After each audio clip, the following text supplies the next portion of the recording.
자, 오늘은 믿음을 배우다 첫 번째 시간 확실한 믿음이라는 제목으로 함께 하나님 말씀 나누겠습니다. 이제 복음을 배우다가 아니라 이제 2월 한 달간 우리가 믿음에 대해서 좀 같이 나누고 배워보는 시간을 가질 건데요. 이 히브리서의 구조를 보면 1장부터 9장 그리고 10장부터 좀 내용이 전환됩니다. 이걸 다 말씀드리면 오늘 설교가 1시간이 넘을 수도 있어서 다 말씀드리진 않을게요. 근데 10장부터 내용이 조금 전환되는데 1장부터 9장까지는 예수 그리스도가 무엇과 비교해도 뛰어난 분이시다. 이거를 막 설명합니다. 1장부터 9절까지 예수 그리스도는 세상의 어떤 것과 비교해도 더 뛰어나신 분이고 말로 표현할 수 없이 형언할 수 없는 분이고 막 이런 거를 쭉 설명을 해요. 그리고 10장부터는 그런 예수님을 우리가 믿는다면 우리의 삶에 어떤 실천적인 변화가 나타나는지를 설명하고 있어요. 삶의 실천적 변화. 사실 이 10장과 히브리서 10장과 11장은 하나의 장입니다. 근데 기록자가 인쇄자가 그냥 나눠놓은 거예요. 예. 성경이 이렇기도 합니다. 사실 10장과 11장이 하나의 장이에요. 그런데 그래서 이 10장과 11장을 함께 볼 필요가 있습니다. 간단하게 얘기하자면 히브리서 10장 32절부터 39절까지를 보면 11장 1절에서 말하고 있는 믿음은 바라는 것들의 실상이다. 이 믿음이 어떤 믿음을 말하는 건지를 쭉 설명합니다. 이 믿음은 요런 건데 그런 믿음은 바라는 것들의 실상이다. 이렇게 설명을 하는 거예요. 결론부터 말씀을 드리자면 결국 우리의 믿음은 담대함과 인내의 모습이라는 거예요. 그러니까 뭐 이렇게 그런 거 있잖아요. 막 긍정의 믿음, 막 좋은 에너지를 발산하고 막 이런 믿음을 얘기하고 있는 게 아니라 오늘 히브리서 11장에서 얘기하는 믿음은 담대함 그리고 인내가 필요한 믿음이라는 얘기를 하고 있습니다. 이 히브리서 11장을 믿음장이라고 표현을 해요. 그래서 오늘 본문이 정말 중요한 실천적인 변화를 말해주는 게 우리에게 확실한 믿음이 생긴다는 걸 얘기해 줍니다. 자, 이 자리에 앉아 계신 청년들 이제 모태신앙도 있을 거고 또 누구 따라서 교회 나온 지 얼마 안 된 분도 있을 거고 20년 넘게 신앙생활을 해온 분도 있을 거예요. 근데 내 믿음이 맞는 건지 아니면 잘못된 건지 틀린 건지 헷갈릴 때가 있습니다. 그죠? 어느 날 내 삶을 돌이켜보고 이렇게 또 예배 끝나고 이제 집에 가는 버스에 타가지고 집에 막 이렇게 가면서 이런 생각이 들 때가 있잖아요. 내가 교회는 계속 다니고 있는데 도대체 지금 내가 믿고 있는 게 맞는 건가? 내가 오늘 예배를 잘 드린 건가? 내가 오늘 말씀을 잘 이해한 건가? 하나님께서 내 믿음을 인정하실까? 내가 지금 믿고 있는 것이 실체인가? 이 믿음이 하나님 때문에 생긴 게 맞는가? 누구나 이 확실한 믿음이 헷갈릴 때가 있다는 거죠. 그래서 오늘 본문이 우리에게 확실한 믿음을 어디로부터 찾아야 하는지를 보여주는데 이 확실한 믿음을 어디서 찾아야 하는가? 우리가 세 가지로 나눠서 살펴보겠습니다. 첫째, 믿음의 확실성. 둘째, 믿음의 방향. 셋째, 믿음의 길. 이렇게 나눠서 살펴보겠습니다. 자, 먼저 믿음의 확실성이에요. 오늘 본문은 미래에 보이지 않는 일들이 이루어진다. 그러니까 미래의 일들이 이루어진다. 이걸 확실하게 보장받는 방법을 오늘 얘기를 해주는데 우리 안에 있는 믿음이 그 증거라는 거예요. 1절 말씀 보시면 믿음은 바라는 것들의 실상이요 보이지 않는 것들의 증거니. 이걸 원문 그대로 직역을 하면 이런 말입니다. 믿음은 바라는 것들에 대한 확신이다. 이는 보이지 않는 것들에 대한 입증이다. 그러니까 바라는 것이 이루어진다는 근거, 이게 확실하게 이루어질 거라는 걸 어떻게 알 수 있냐? 내 안의 믿음. 이게 이루어질 것이라는 걸 믿는 강력한 믿음으로 알 수 있다는 거예요. 이게 어떻게 이루어지냐? 이 질문이 되게 중요해요, 여러분. 이게 어떻게 이루어지냐? 너희 안에 믿어지니? 이 질문이 중요합니다. 너희 안에 믿어지니? 이게 믿어지면 이루어진다는 거예요. 그 믿음이 증거라는 겁니다. 너희 안에 믿어지니? 예, 믿습니다. 그럼 이루어진다는 거예요. 근데 이 구절을 우리의 삶에 적용을 하면 사실 회의감이 좀 들죠. 한번 생각해 보세요. 우리가 바라는 걸 한번 생각을 해보자고요, 여러분. 2020년 된 지 이제 한 달 지났는데 2월달 됐잖아요. 한 형제가 우리 공동체 안에 있는 형제의 얘기는 아닙니다. 한 형제가 2019년 1월에 새해가 되면서 야, 결혼을 하고 싶다. 계속 마음의 바람을 갖기 시작했어요. 진짜 간절하게 내가 결혼을 하고 싶다. 결혼하고 싶다. 결혼하고 싶다. 막 이렇게 하다 보니까 2020년 1월에 뭔가 어떤 믿음의 배우자를 만날 것 같은 그런 확신이 들기 시작하는 거예요. 야, 내가 1년 동안 진짜 바랬으니까, 내가 1년 동안 간절히 바라고 기도했으니까 2020년 내가 뭔가 말씀 카드 뽑았는데 말씀 카드도 막 네가 기도하는 것을 이루어주리라 막 이런 말씀 났어. 와, 이러면 내가 결혼 할 수 있을까? 이런 생각이 들었어요. 그런 생각이 들었는데 2020년 첫 주가 딱 되니까 아무 일도 일어나지 않은 거예요. 내 옆에는 누군가 없습니다. 내 사람이 보이질 않아요. 그러니까 우리 삶에 이런 경우가 참 많지 않습니까? 그죠? 아니, 전사님, 그러면 예수님을 믿고 내가 이 확실한 믿음을 갖는다는 게 무슨 의미가 있습니까? 전사님, 이렇게 내가 맨날 기도하고 이렇게 1년 동안 노력해도 이루어지지 않는다면 그 믿음을 갖는 게 무슨 의미가 있냐고요? 미녀 당구 선수인 차유람의 남편 이자 작가인 이지성 씨라고 혹시 들어보셨나요? 이지성 씨. 꿈꾸는 다락방이라는 책을 냈는데 이 책의 핵심이 뭘까요? R은 VD. 이 핵심입니다. 스펠링 R equal VD. 이게 핵심이에요. R은 뭐냐면 리얼라이제이션. 목표의 실현. 목표가 현실화되는 것이 R인데 그럼 R은 VD. VD는 뭐냐? 비비드 드림입니다. 그러니까 생생하게 꿈을 꾸면 이루어진다는 거예요. 생생하게 생각하고 꿈꾸고 생생하게 바라면 이루어진다. 현실화된다. 지금 히브리서 11장 1절하고 똑같잖아요. 생생하게 꿈꾸면 현실화된다. 생생하게 믿으면, 확실한 믿음이 있으면 이루어진다. 이겁니다. 근데 아무리 내가 생생하게 꿈을 꿔도 안 되면 어떡하냐는 거예요. 2019년 한 해 동안 너무 결혼을 바라면서 내 이상형까지 머릿속에 막 다 그렸어요. 나는 이런 여자를 만나고 막 키는 작고 귀엽고 고양이상 말고 강아지상을 좋아하고 막 이걸 다 그렸는데도 이루어지지 않으면 어떻게 하냐는 거죠. 자, 이게 사실 우리 믿음 생활을 실망시킬 때가 많다는 겁니다. 제가 아는 믿음 생활의 이 실망의 끝판왕 사례가 있어요. 이 믿음 생활을 막 지키는데 정말 실망을 끝판왕으로 한 사례가 있는데 제가 뭐 이렇게 지인은 아니고요. 미국의 고든 맥도날드라는 유명한 목사님이 계세요. 이 내면 세계의 질서와 영적 성장이라는 유명한 책을 쓰신 분인데 책 제목만 들어도 되게 진리죠. 내면 세계의 질서와 영적 성장이라는 책을 쓰신 분인데 이게 막 몇백만 부가 팔릴 정도로 베스트셀러고 이게 되게 유명한 책이거든요. 근데 이 목사님이 한 교회를 이제 훌륭하게 담임을 하고 계셨어요. 담임 목사님이었어요. 근데 어떤 그 미국의 큰 기독교 단체에서 이분한테 이제 대표직을 좀 맡아줬으면 좋겠다 제안이 왔습니다. 대표직을 맡아주십시오. 근데 이 미국은 뭔가 이 큰 단체의 대표직을 맡게 되면 이제 바빠지고 막 그러니까 담임 목사직을 내려놔야 되나 봐요. 그래서 이분이 나는 지금 목회 잘하고 있습니다. 저는 우리 교회 성도들도 마음에 들고 저는 안 하고 싶어요. 막 거절했어요. 아무리 생각해도 아닌 것 같아가지고 거절을 계속했어요. 근데 얼마나 집요하게 부탁을 하는지 비행기까지 타고 와가지고 저 멀리서 비행기까지 타고 와가지고 계속 부탁을 하더라는 겁니다. 얼굴 보고 제안을 막 합니다. 근데 아무리 거절을 해도 그분이 이제 어떻게까지 했냐면 이웃집에 집을 얻어가지고 이웃집에 살면서 거주를 하면서 계속 후보로 등록하라고 막 얘기를 했다는 거예요. 이분이 이 목사님이 뭐 이렇게까지 하지 이랬는데 이상하게 그걸 놓고 막 기도를 하고 막 성경 말씀을 막 보는데 자꾸 모든 구절들이 하나님이 나를 그 대표직으로 이끌어 가시는 듯한 느낌이 드는 거예요. 너 뭐 새로운 자리를 찾아라 뭐 이런 느낌의 막 말씀이라든지 뭐 너에게 맡겨진 역할을 감당하고 뭐 너에게 새롭게 주어질 임무에 대해서 막 이런 말씀의 느낌들이 막 들기 시작했다는 거예요. 그러다가 막 그런 말 잘 안 하는 아내까지, 평소에 그런 말 절대 안 하는 아내까지 당신이 그 대표직 맡으면 잘할 것 같아요. 당신이 맡을 것 같아요. 아내까지 이제 직경탄을 날리는 거죠. 그러니까 이제 확신이 들기 시작했습니다. 이 목사님 안에. 하나님이 이제 내가 목회가 아니고 이 기독교 대표직 자리에서 하나님을 섬기는 일을 하라 하시나 보다. 확신이 들기 시작했어요. 결국 최종 2인까지 뽑혔습니다. 면접을 보고 이제 발표 당일 날이 됐어요. 근데 확신이 본인 안에 너무 크니까 기도도 했고 말씀도 받고 다 했잖아요.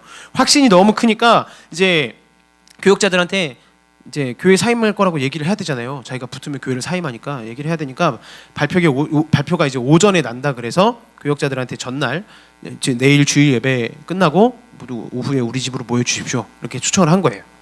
근데 아무리 기다려도 오전이 다 넘었는데 전화가 안 옵니다.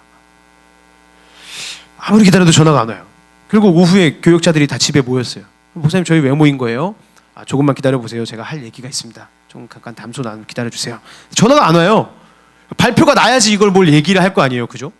근데 전화가 안 와요. 목사님 저희 빨리 사역하러 가야 됩니다. 오늘 예배 끝나고 이제 사역해야 되고 사람들 만나야 되는데 지금 뭐 하십니까? 빨리 가야 됩니다. 전화가 하도 안 오니까 어쩔 수 없이 말을 꺼냈어요. 전화는 아직 안 오긴 했는데 아직 확실히 결정되진 않긴 했는데 사실은 하나님께서 제가 어떤 기독교 단체의 대표직을 맡게 하시는 것 같아서 제가 교회를 떠나야 될 것 같습니다. 교육자 여러분 얘기를 했어요. 근데 그 말을 하는 순간 따르릉 전화가 왔습니다. 그래서 전화를 받았어요. 어떻게 됐을까요? 떨어졌어요. 떨어졌으니까 얘기하겠죠? 지금 얘기 다 해놨잖아요. 교육자들한테 내가 기독교 대표직을 맡을 것 같아서 저는 이제 교회를 떠날 겁니다. 여러분 얘기를 해놨는데 탈락했어요. 그만둔다고 얘기를 해놨는데 이제 번복할 수가 없는 거죠. 죄송한데 저 탈락했다네요. 그냥 계속 담임 목사직 수행하게 될 것 같습니다. 잘 부탁드립니다. 일 못하잖아요. 이 일이 일어나는 바람에 리더십에 얼마나 큰 타격을 입었겠어요. 이분이 자기가 떠날 생각을 하고 있다는 사람인 걸, 자기가 떠날 생각을 하고 있는 사람이라는 걸 드러낸 거잖아요. 그래서 스스로 교회를 결국은 사임하게 됐습니다. 이 어려운 일을 겪었어요. 이게 지금 누구 얘기예요? 안 믿는 사람, 하나님 모르는 사람 얘기인가요? 아니요. 세계적으로 유명한 목사님 얘기예요. 그 책이 저희 서울신학대학교 강의 교재로 쓰일 만큼 내용도 탄탄한 책을 쓰신 분이고 수백만 부나 팔린 이 책을 쓰신 목사님 얘기입니다. 이런 목사님도 이런 일들을 겪는다면 우리가 교회에 앉아가지고 지금 믿음을 갖는 게 도대체 무슨 의미일까요? 사실 이게 우리 삶의 문제 제기잖아요. 이런 생각을 많이 하면서 우리에게 드는 마음이 뭐냐? 에이, 믿음의 유익이 어디 있어? 우리 삶에 믿어봤자 좋은 게 뭐가 있어? 근데 또 이거를 포기하자니 그럴 수는 없는 거예요. 그래, 믿음 유익은 없는데 그렇다고 또 믿음을 안 갖고 믿음을 아예 버리자니 조금 그런데 마음에 걸리는데. 실제로 우리가 살다 보면 우리가 하나님을 믿거나 혹은 하나님을 믿지 않거나 다 똑같아요. 사람들이 어디에서 편안함을 느끼냐면 내 삶의 확실함에서 편안함을 느낍니다. 영혼은 무엇을 먹고 사냐? 확실함을 먹고 산다는 거예요. 인간의 갈망과 근본적인 즐거움이 확실함에 있습니다. 그래서 이 믿음의 확실함이 어디서부터 오는가를 우리가 점검을 하지 않으면 우리가 예수를 믿는다고 말은 하지만 결국은 강남 한 길거리를 막 지나다니다가 타로점에 끌려서 타로점 보러 갈 거예요. 나는 평생 타로점 본 적도 없는데 나의 미래에 대해서 막 확실하게 말을 해준다는 것에 엄청나게 끌릴 겁니다. 막 운세 보러 갈 거예요. 네이버 운세 이런 거 난 그런 거 안 믿는 사람이야. 야, 운세 말도 안 되는 소리 하지 마. 이러면서도 막 열심히 읽고 있어요. 네이버 운세 오늘은 내 운세가 어떤가 막 열심히 읽어요. 내가 왜 이러지? 어느 순간 깜짝 놀랍니다. 심지어 손금과 별자리에도 끌릴 거예요. 나는 처녀자리니까 처녀자리는 오늘 어떤 운세를 가지고 있고 동쪽에서 귀인을 만나는구나 막 이런 걸 막 생각한다고요. 혈액형마저도 끌리기 시작할 겁니다. 이 일은 내가 O형이라서 잘 안 풀리는 건가? 진짜 B형은 나쁜 남자인데 B형 남자를 만나면 안 되는 건가? 이런 거에 끌리는 거예요. 왜 이러냐? 인간의 영적인 근본 갈망이 미래에 대한 확실함을 먹고 살기 때문에 그래요. 미래가 확실해야 우리가 안정되고 편안해지니까. 그래서 하나님이 주시는 믿음은 도대체 어디서 그 확실함을 얻는가? 이걸 우리가 꼭 알아야 한다는 거죠. 그러면 하나님이 주시는 확실한 믿음은 이 세상이 주는 것과 무엇이 다를까요? 여러분 꼭 기억하세요. 하나님이 주시는 확실한 믿음은 자격으로부터 오는 게 아니라 계시로부터 오는 겁니다. 다시 하나님으로부터 오는 믿음의 특징은 자격으로부터 오는 게 아니라 계시로부터 온다는 거예요. 우리가 다니는 회사에 어떤 것을 바라고 막 하나님 앞에 기도하거나 혹은 하나님을 믿지 않아도 내가 뭔가를 믿고 뭔가를 하고 싶었어요. 그런데 원하지 않는 방향이나 상황들이 내 삶에 많이 벌어졌습니다. 그 상황 때문에 내 마음과 내 확신이 자꾸 막 흔들리면서 내 삶의 자격을 고민하게 만든다. 그러면 이건 하나님이 주신 믿음이 아니라는 거예요. 여러분 꼭 기억하세요. 시험에 떨어졌어요. 연애 잘하다가 헤어졌습니다. 뭔가 내 삶에 막 잘 풀리지 않아요. 그러면 우리 미래에 대한 불확실성이 급격하게 커지잖아요. 난 앞으로 무엇을 할 것인가? 어떻게 살아야 되지? 불확실성이 막 커져요. 불안해지기 시작하는데 그 불안함 속에서 내 마음이 자꾸 어디로 향하나요? 그 불안한 마음 속에서 여러분의 마음은 어디를 향해 가고 있나요? 내 자격을 탓하고 고민하기 시작한다는 거예요. 대부분의 사람들이. 내가 하나님이 날 떨어지게 하셨구나. 내 죄 때문에 주님이 내 길을 막으신 것 같아. 내가 기도 열심히 안 하니까 하나님이 이걸 못하게 하셨나 봐. 내 자격을 고민하는 거예요. 내가 인사 이동을 앞두고 있는데 내가 기도를 충분히 안 해가지고 하나님이 야, 너 기도도 안 해? 그럼 한번 뺑뺑이 한번 돌아봐. 그렇게 말씀하시는 건가요, 하나님이? 그렇게 말씀하시는 분이에요? 내 자격이, 내 기도의 수준이, 내가 교회에서 얼마나 헌신하는 것이, 혹은 내가 말씀대로 살고자 한 삶들이 하나님 앞에서 충분하지 못했나 보다. 그럼 이게 지금 뭘 고민하고 계시는 거예요? 자꾸 내 자격으로 몰아가기 시작한다는 겁니다. 내가 어떻게 신앙생활 했는지, 내가 얼마나 기도했는지, 내가 얼마나 말씀 앞에 살았는지 내 자격을 따지기 시작한다는 거예요. 근데 그 자격을 생각할수록 더 불안해지고, 그 자격을 생각할수록 이 정도면 충분한가? 이 정도면 됐나? 이 정도 기도 왔으면 된 건가? 나 새벽 예배도 나왔고 금요철 예배도 드렸으니까, 금요학경에도 기도했으니까 이 정도 기도하면 되는 건가? 이런 불안감들이 생길 수밖에 없어요. 이건 잘못된 겁니다.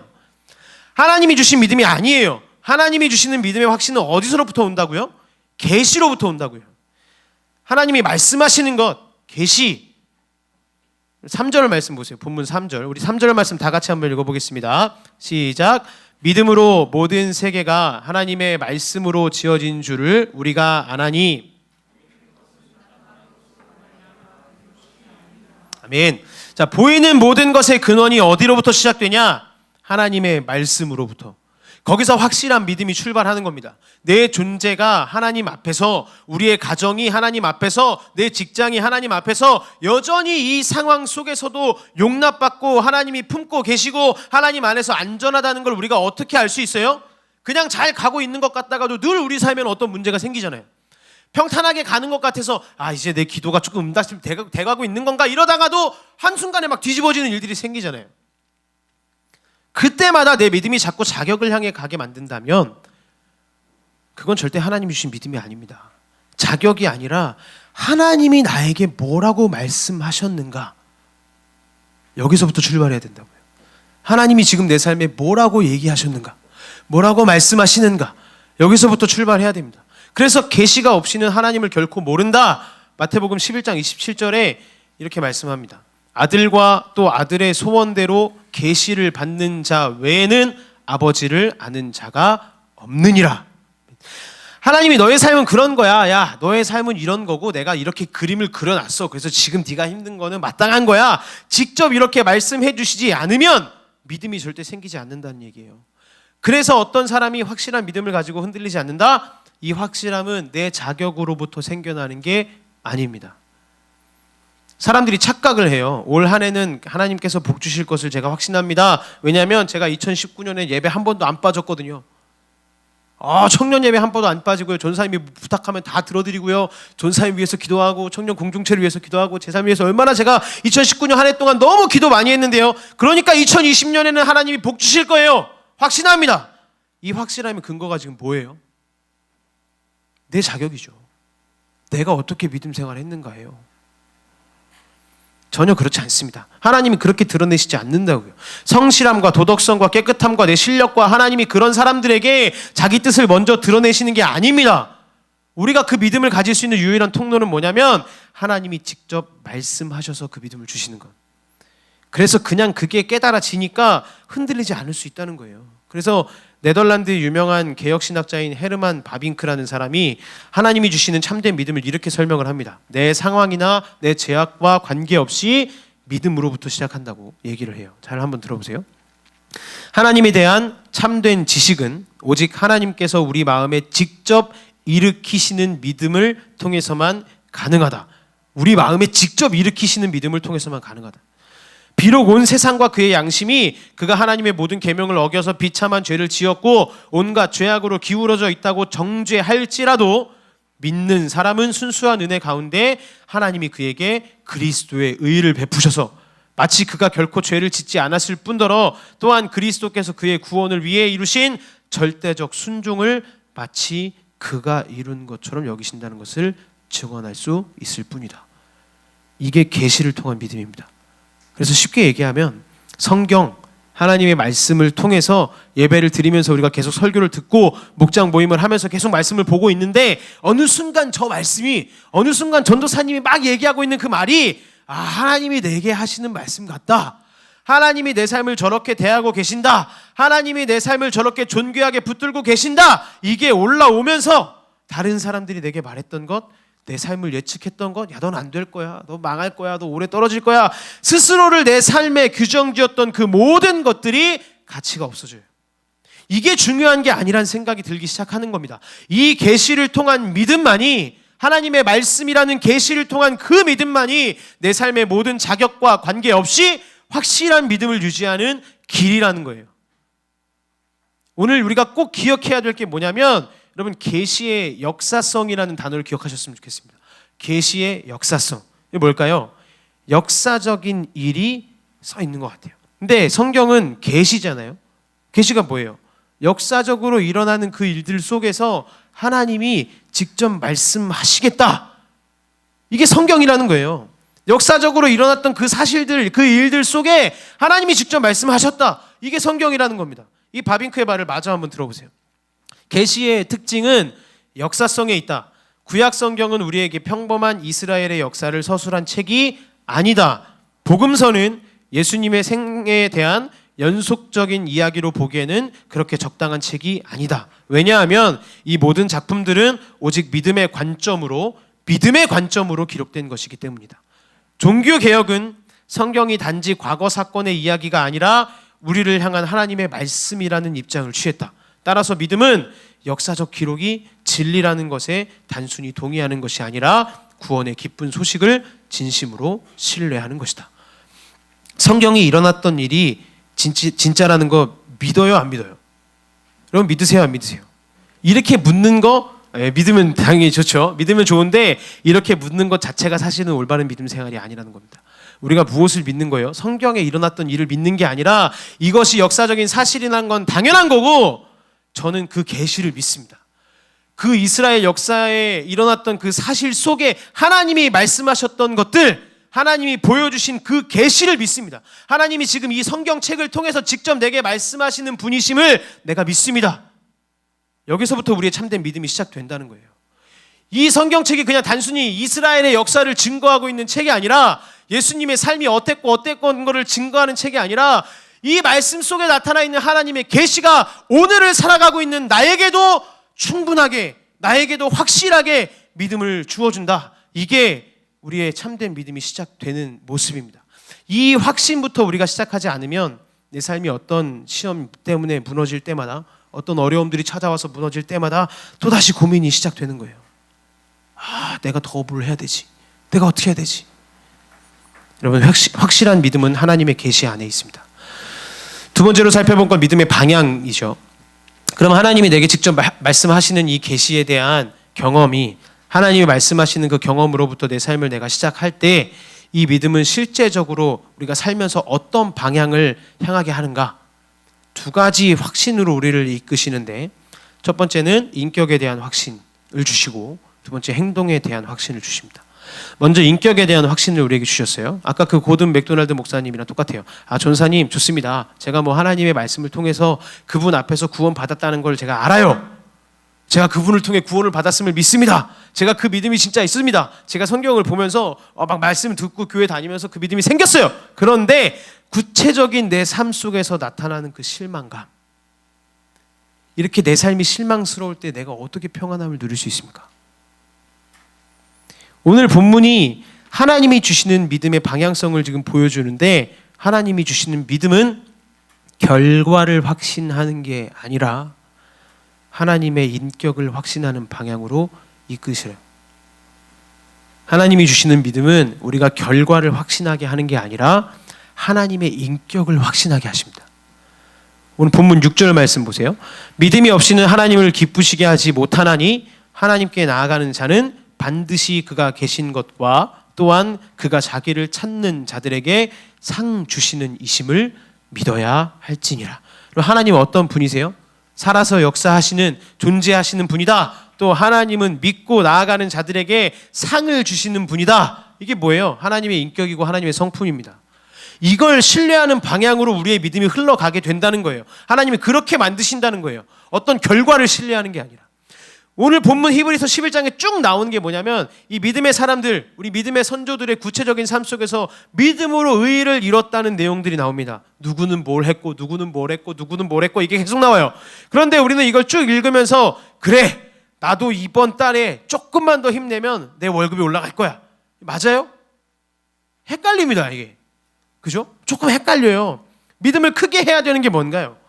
내 힘과 내 마음을 더 많이 쏟으면 성과가 나타나는 게 우리의 믿음입니까? 본문 뒤에 보면 이 아브라함의 아내인 사라의 얘기가 나와요. 7절 이후에 보면 사라의 얘기가 나옵니다. 나이가 많았어요. 나이가 많은데도 아이를 가졌어요? 못 가졌어요? 못 가졌었죠. 못 가졌어요. 근데 하나님이 사라한테 뭘 약속해 주세요? 애를 낳을 수 있을 거라고 말씀하시잖아요. 네가 애를 낳을 거야. 그때 사라가 어떻게 반응했냐? 좋아. 그래, 난 좋아. 난 애를 낳을 수 있어. 파이팅! 힘내자. 내가 나이는 먹었지만 노산이지만 한번 노산도 그런 노산이 없죠. 거의 8, 90에 돼서 애를 낳았으니까. 근데 나는 파이팅 힘내자. 이렇게 한 게 아니라 뭐라고 반응을 하냐면 하나님이 미쁘시다. 이렇게 얘기합니다. 하나님이 아이를 주겠다고 약속하셨을 때 야, 그래, 날 수 있어. 하나님이 약속하셨어. 이게 아니라 하나님이 미쁘시다. 이렇게 얘기해요. 이게 하나님의 인격을 신뢰하는 겁니다. 히브리서 11장 11절 말씀 보세요. 믿음으로 사라 자신도 나이가 많아 단산하였으나 잉태할 수 있는 힘을 얻었으니 이는 약속하신 이를 미쁘신 줄 알았습니다. 이 미쁘다는 말이 뭐냐면 페이스풀이에요. 믿을 만하다, 신뢰할 만한 분이다, 이겁니다. 난 무조건 애 낳을 거야. 그래, 파이팅. 내가 애 낳아보자. 이게 아니고 하나님이 그렇게 말씀하셨으니까 그 말씀대로 될 거라는 걸 신뢰한다. 뭘 신뢰하는 거예요? 미쁘신 하나님의 인격을 신뢰하는 겁니다. 그래서 내가 하나님이 주신 믿음 가운데 평안한지 안 평안한지 우리가 알 수 있는 방법이 있어요. 하나님께서 내 삶에 주신 결과를 보면서 하나님의 성품을 어떻게 평가하고 계십니까? 이걸 점검해 보면 돼요. 하나님이 내 삶에 주신 결과를 보면서 나는 하나님의 성품을 어떻게 평가하고 있습니까? 직장 다니시는 분들, 성과금 주는 분들은 얼마 전에 성과금 받으셨죠.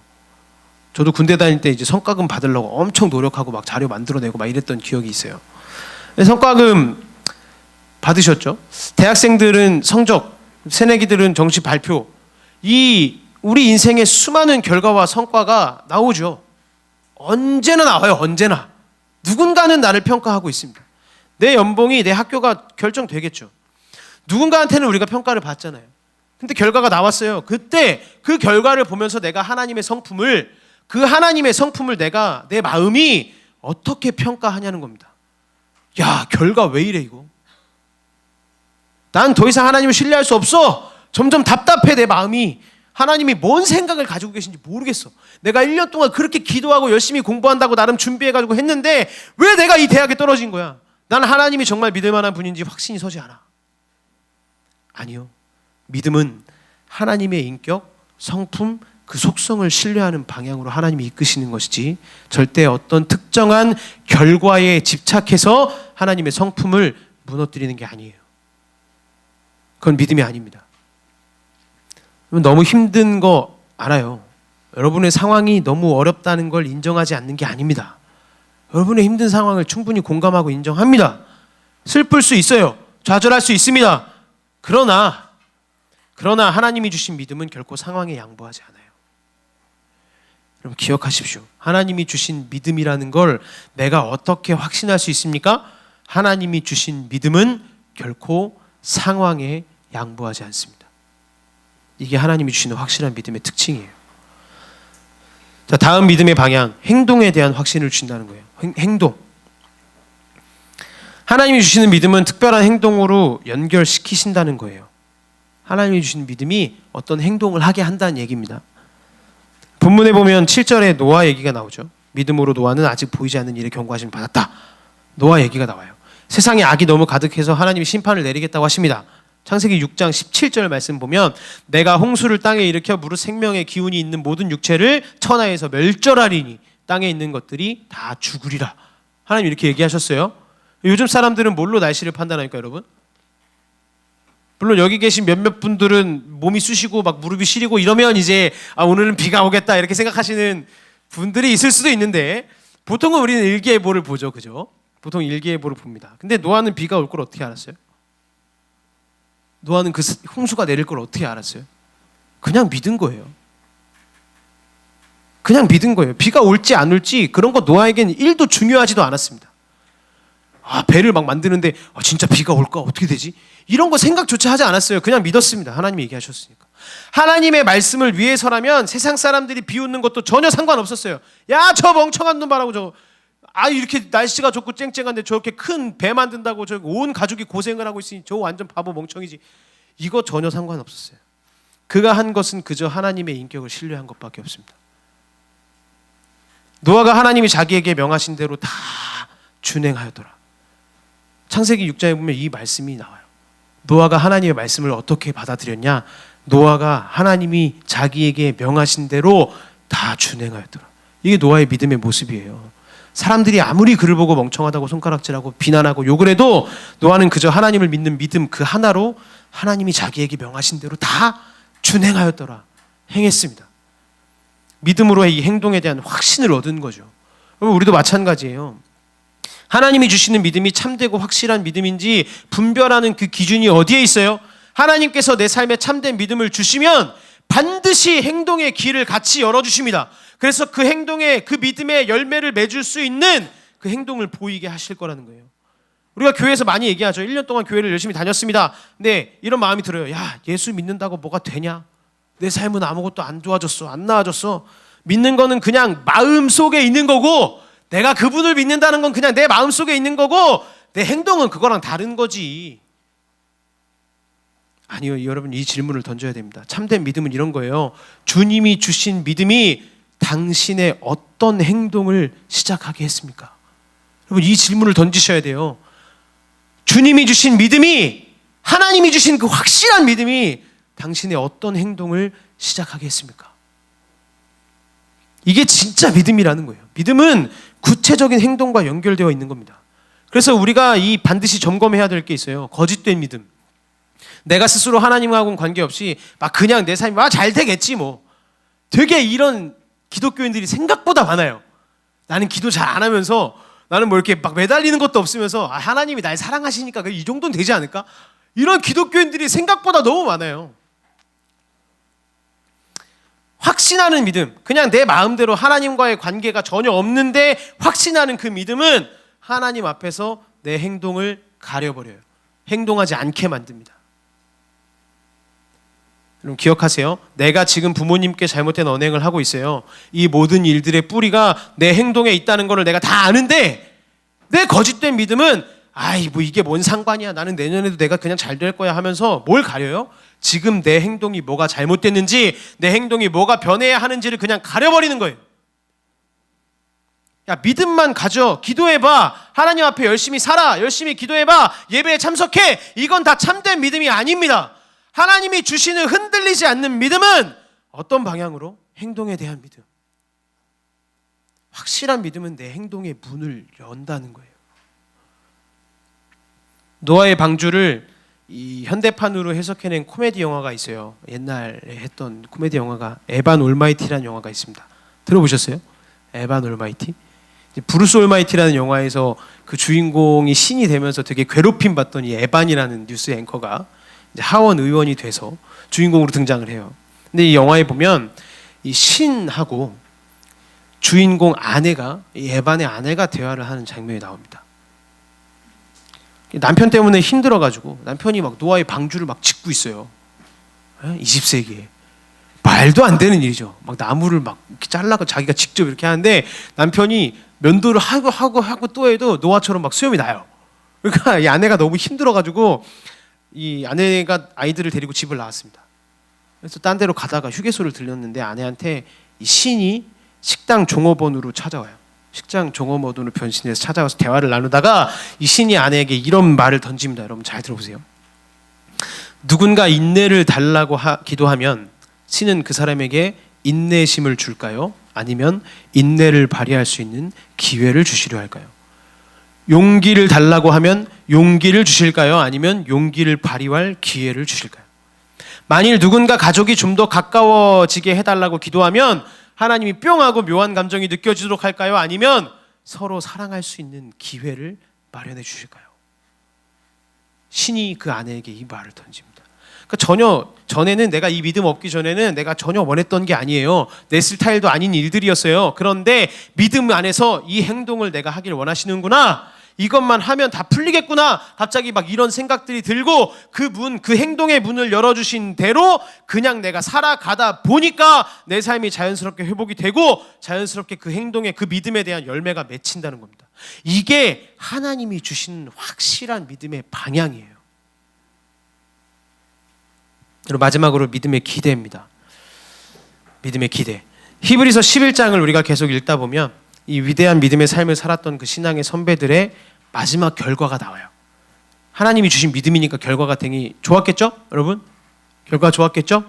근데 이 11장 이야기 구조의 이 마지막 구절들을 보면 어떻게 됐을까요? 누구는 뭐 어떻게 살았는데 어떻게 됐다. 누구는 어떻게 살았는데 어떻게 됐다. 믿음으로 살았는데 약속된 걸 못 받습니다. 믿음으로 살았는데 약속된 걸 못 받아요. 13절, 14절, 히브리서 11장 13절, 14절 말씀 보세요. 이 사람들은 다 믿음을 따라 죽었으며 약속들을 받지 못하였으되 그것들을 멀리서 보고 환영하며 또 땅에서는 외국인과 나그네임을 증언하였으니 그들이 이같이 말하는 것은 자기들이 본향 찾는 자임을 나타냄이라. 자, 본향은 여기서 하나님 나라를 말하는 겁니다. 하나님 나라를 찾아가는 사람들이에요. 자기들이 본향 찾는 자다.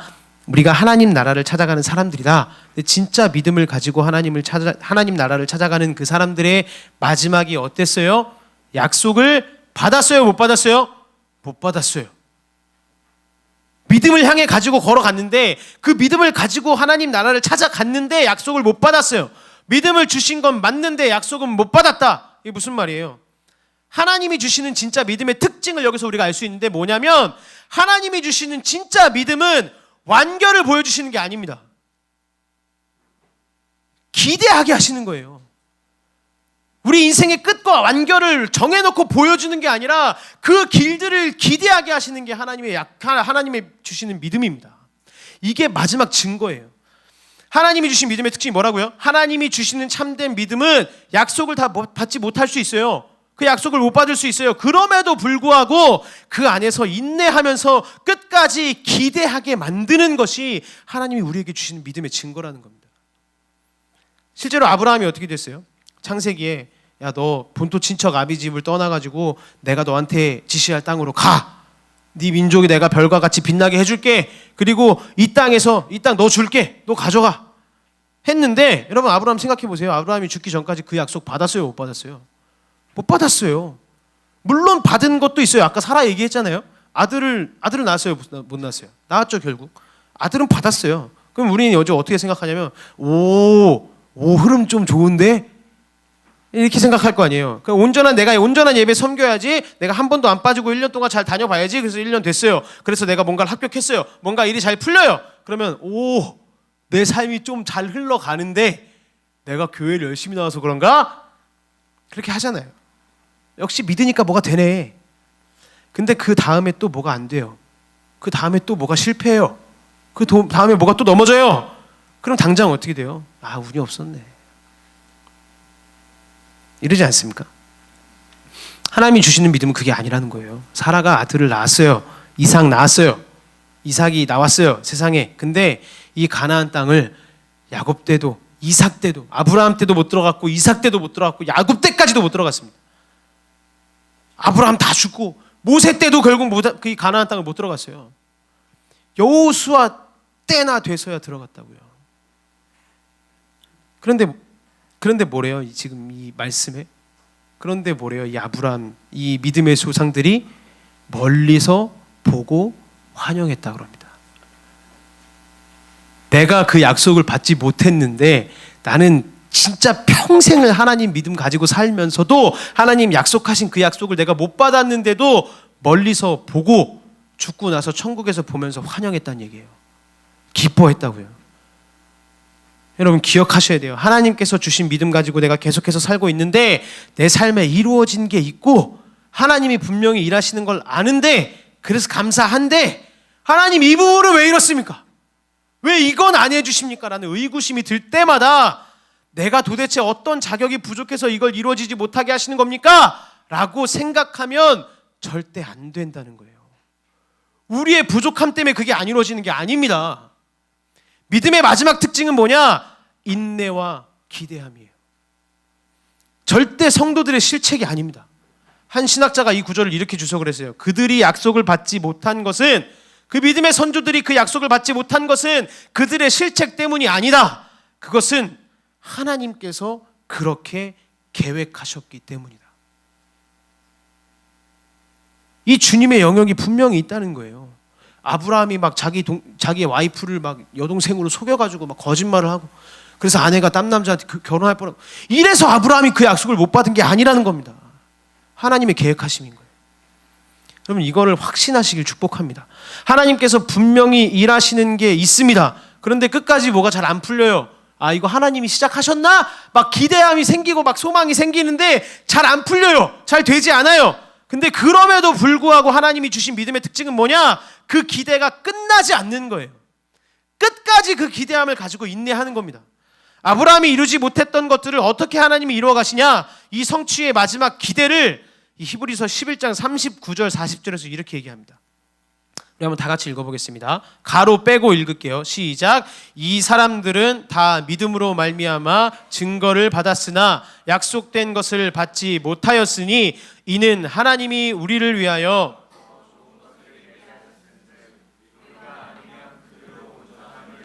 못하게 하려 하심이라. 아멘.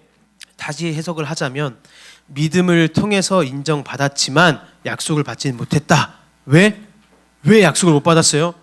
그 이유가 뒤에 나오죠. 이는 하나님이 우리를 위하여 더 좋은 것을 예비하셨은지.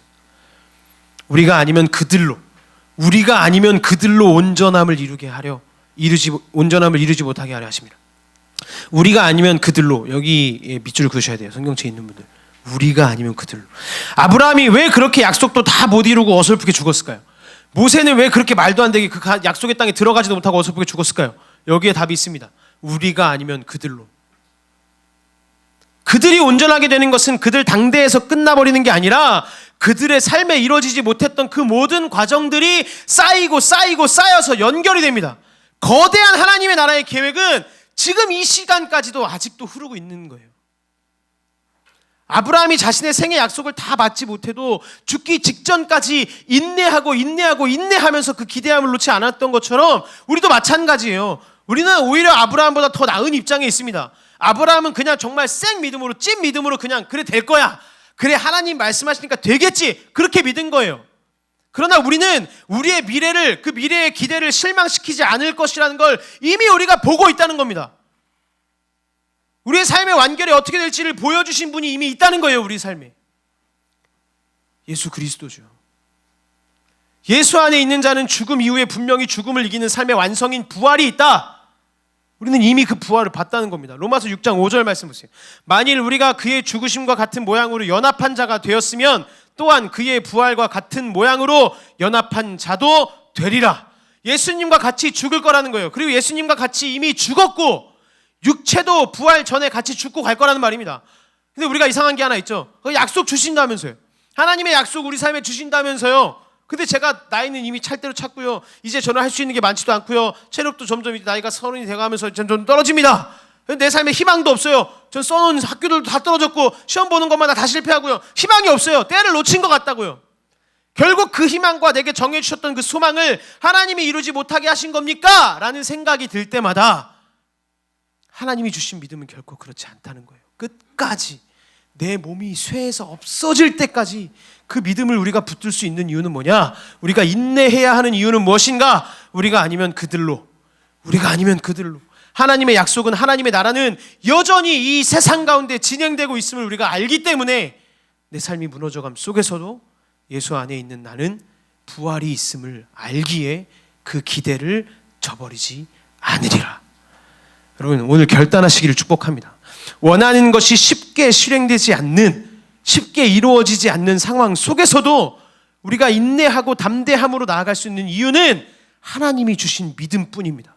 내 삶의 어떤 결정 속에서도 내가 흔들리지 않고 넘어지지 않고 좌지우지되지 않고 내가 미래로 갈 수 있는 그 힘을 얻을 수 있는 것은 하나님이 내게 주신 믿음이 있기 때문입니다. 우리의 삶에 얼마나 많은 풍파가 있겠어요? 얼마나 많은 힘든 것들이 있겠어요? 내 사업이나 직장이나 가정이나 내 삶의 모든 과정 속에 얼마나 많은 갈등과 어려움들이 있을까요? 근데 그때마다 자꾸 자격 운운하실 거예요.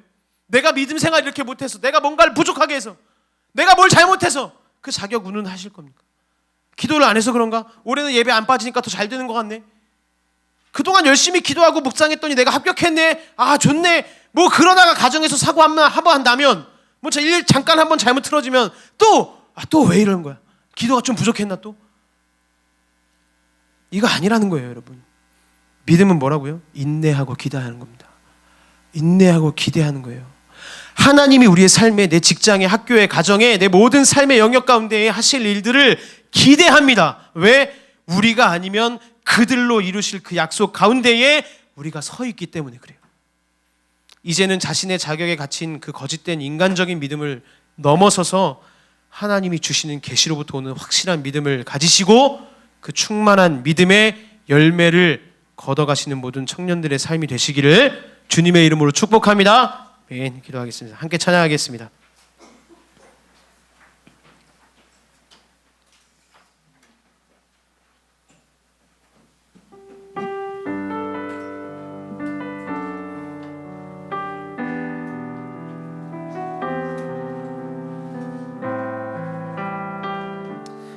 우리 들은 말씀을 기억하면서 함께 고백하며 찬양합시다. 이곳에 임하신 하나님 나라, 가난한 마음으로 바라보리라. 먼저 그 나라 그 뜻 구하며 나의 삶 드리리. 주님이 맡기신 하나님 나라, 믿음의 눈으로 바라보리라. 하늘의 뜻이 이 땅 가운데 완성될 그날까지 믿음 다하여 그 위에 서리라. 하나님의 나라는 무너지지 않으리. 믿음 다하여 그 나라 세워가리라. 주님 곧 오실 때까지 믿음 다하여 그 위에 서리라. 하나님의 나라는 무너지지 않으리. 믿음 다하여 그 나라 세워가리라. 주님, 우리 한 번 더 우리의 믿음을 고백하시면서 찬양합시다. 믿음 다하여 그 위에 서리라. 하나님의 나라는 무너지지 않으리. 믿음 다하여 그 나라 세워가리라.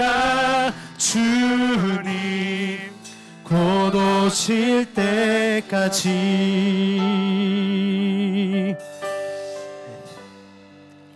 우리 시간 같이 말씀에 우리의 삶을 비춰보며 함께 기도합시다.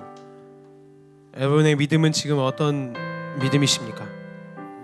여러분, 이 두려움 많고 어려움 많고 고민 많고 문제 많고 참 지쳐함들이 많은 우리의 삶을 살아갈 때에 여러분, 그 삶 속에 어떤 믿음을 붙잡고 살아가고 계십니까? 어떤 믿음 안에 담대히 세워져서 인내하며 살아가고 계십니까? 설교 초반에 말씀드렸죠. 히브리서 11장 1절에서 말하는 믿음은 긍정의 믿음이 아니에요. 믿음만 있으면 무엇이든 할 수 있을 거다. 믿음만 있으면 무엇이든 잘 풀릴 거다. 네가 온전한 믿음만 가지고 있으면 네 삶은 완전 형통하게 변화될 거다. 그런 믿음을 막 얘기하고 있는 게 아닙니다. 물론 기독교에 그런 믿음이 존재하지만 히브리서 11장 1절에서 말하고 있는 그 믿음은 인내의 믿음이에요. 우리의 삶이 지치고 넘어지고 쓰러지고 찢어지고 그렇게 개차반처럼 살아가는 인생일지라도 그 안에서 인내하고 기대함을 바라보라는 믿음입니다. 그 인내와 기대함 속에 살아갈 때에 믿음은 바라는 것들에 대한 확신이 되고 보이지 않는 것들에 대한 입증이 되는 거예요, 여러분. 여러분, 그 온전한 믿음, 그 확실한 믿음을 붙잡고 살아가고 계십니까? 아니면 여러분들의 자격에 의한 믿음을 바라보고 계신 거 아니에요? 내가 어떻게 기도하면 이렇게 되고, 내가 어떻게 예배드리면 이렇게 되고, 오늘은 일 때문에 예배를 못 나갔는데 이번 주 한 주간 삶이 좀 불편하겠네. 이번 주에 내가 기도를 좀 안 했는데 이래서 내가 이 문제들이 자꾸 생기는 건가? 내가 부모님하고 싸우고 부딪혔을 때 내가 하나님 앞에서 더욱더 말씀을 묵상하지 않아서 그런 건가? 자꾸 내 자신의 자격으로 내 자신을 탓하면서 잘못된 믿음을 가지고 그렇게 살아가고 계신 거 아닙니까? 여러분, 확실한 믿음을 회복하십시오. 그 주님을 향한 확실한 믿음을, 하나님이 우리에게 부어주시는 그 믿음을 내 삶의 어려운 상황 속에서도 인내함으로 그 하나님의 약속을 기대하며 나아가는 그 믿음을 확고히 하시기를 축복합니다.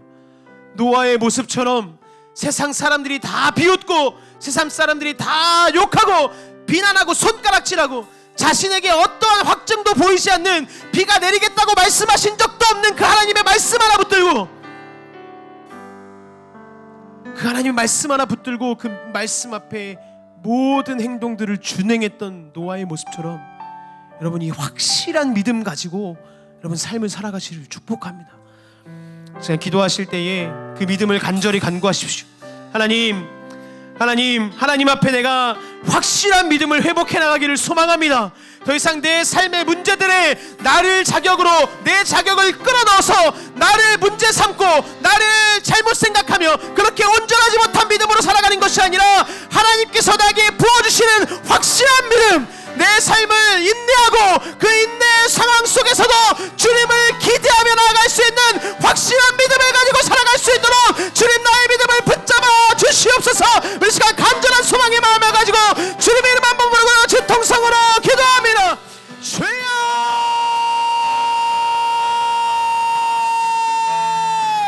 아버지 하나님, 이 시간 내 예수님, 나의 모든 마음을 주님께 내놓고 기도하며 나아갑니다. 하나님, 내 믿음을 돌아보며 내 믿음을 바라볼 때에 하나님, 온전히 주님 온전히 주님께서 함께 하시며 우리 가운데 역사하시는 주님의 믿음으로 말미암아 하나님, 내 안에 어떠한 믿음을 자리 잡고 살아가고 있습니까? 하나님을 향한 믿음입니까? 주님 부어주시는 확고하고 확실한 믿음입니까? 아니면 내 자격을 탓하며 내 자신을 탓하며 나를 문제 삼는 연약한 모습의 믿음을 가지고 살아가고 있지 않습니까? 하나님, 너와 같이 하나님 믿음의 눈을 열어서, 믿음의 행동의 문을 열어서 하나님, 내가 주님을 향하여서 하나님, 내가 인내함으로 내 삶의 역사하실 주님을 기대함으로 하나님, 내 확고한 믿음을 온전히 지켜나갈 수 있도록 주님, 이 시간 우리에게 새로운 믿음을, 확고한 믿음을, 확실한 믿음을 부어주시옵소서. 주님을 향하여 우리의 믿음을 드러나가기를 소망합니다. 하나님, 더 이상 이 세상 가운데에서 연약한 믿음으로 좌절하고 살아가지 않게 하시고 어떠한 상황 속에서도 그 기대함을 갖게 하시는, 그 기대함을 바라보게 하시는 확고한 믿음을 부어주시는 주님의 그 은혜, 주님의 그 계시, 주님의 그 말씀의 은혜 앞에 우리의 마음을 내어놓고 나아갈 수 있도록 주여 우리를 충만하게 역사하여 주시고, 하나님, 우리 가운데 주님의 은혜로 주님의 믿음을 허락하여 주시옵소서. 담대한 믿음으로 가지고 결단하며 나아가오니 주여, 우리의 삶을 온전히 주님께 드리며 나아갈 때에 하나님, 우리의 삶에 하나님의 나라가 무너지지 않음을 믿음으로 고백하며 주님의 나라를 세워가는 온전한 믿음을 가지고 나아갈 수 있도록 주여 역사하여 주시옵소서. 하나님, 우리에게 확실하고도 확고한 믿음을 부어주시는 주님, 그 주님을 향한 우리의 믿음을 결단하고 고백합니다. 더 이상 내 자신의 자격을 문제 삼고 내 자신의 노력을 문제 삼고 내 자신을 문제로 삼아서 연약한 신앙 위에 서 있지 않게 하시고 어떠한 상황 속에서도 인내하고 인내하며 그 주님의 역사를 기대함으로 바라보게 하실 그 하나님의 확고하고 확실한 믿음 위에 바로 서서 내 삶에 역사하시는 그 하나님의 나라를, 무너지지 않는 하나님의 나라를 꿈꾸게 하시고 그 주님의 나라를 내 삶 속에 세워가는 온전한 믿음을 가진 청년들로 하나님 우리가 거듭날 수 있도록 우리의 결단 위에 주님의 은혜를 더하여 주시옵소서. 확실한 믿음으로 주님 앞에 살아가기를 결단합니다. 확실한 믿음을 가지고 내 삶의 모든 것들을 바라볼 수 있기를 원합니다. 하나님께서 함께 하셔서 이 확실한 믿음으로 우리에게 충만하게 역사해 주시옵소서. 함께 하실 주님께 감사를 드리며 이 모든 말씀 예수님의 이름으로 기도드렸습니다. 아멘. 우리 주기도문으로 예배를 마치겠습니다. 하늘에 계신 우리 아버지, 아버지의 이름을 거룩하게 하시며 아버지의 나라가 오게 하시며 아버지의 뜻이 하늘에서와 같이 땅에서도 이루어지게 하소서. 오늘 우리에게 용할 양식을 주시고 우리가 우리에게 잘못한 사람을 용서하여 준 것 같이 우리 죄를 용서하여 주시고 우리를 시험에 빠지지 않게 하시고 악에서 구하소서. 나라와 권능과 영광이 영원히 아버지의 것입니다. 아멘. 우리 하나님께 영광의 박수 올려드리겠습니다.